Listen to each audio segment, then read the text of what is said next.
Back to Obamacare. California may expand health care coverage for immigrants. Yes, this is from an Associated Press that's so happy. You can just hear the cheering as you read the story. President Barack Obama's executive order to spare some immigrants from deportation has galvanized Democrats and immigration groups and healthcare advocates in California to make a move for expanding health coverage to a segment of the population that remains uninsured.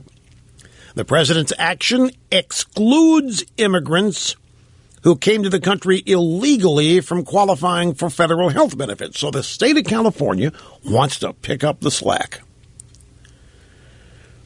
until some kind-hearted liberal judge overturns Obama's executive amnesty and says, you can't bring them in here and you can't let them stay and not give them health care, which the Democrats are counting on. And they're also counting on shortly after that, what do you mean? You're granting them amnesty? You're not going to deport them so they can stay, they're fine, but you're not going to let them vote? Why, that's cruel. So it won't be long before they're all on Obamacare and registered to vote. I wouldn't be surprised if it happens in less than 2 years, before Obama's gone. Now, AP doesn't mention this, but California's not the only state doing this.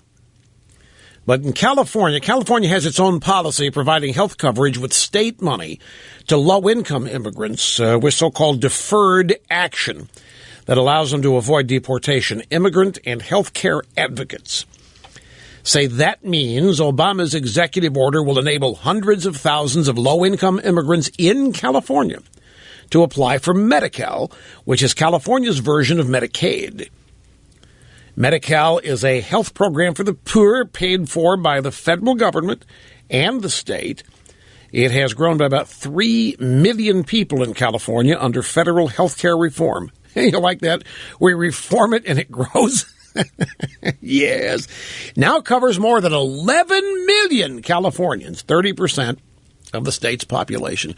30% of the state's population. And by the way, there's a story on Drudge that more and more people in America are going without any health insurance at all.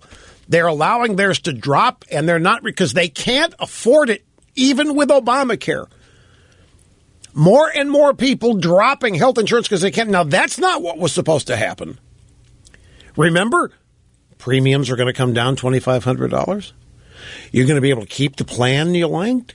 You are going to be able to keep the doctor you liked. What is this? People dropping health care coverage because they can't afford it.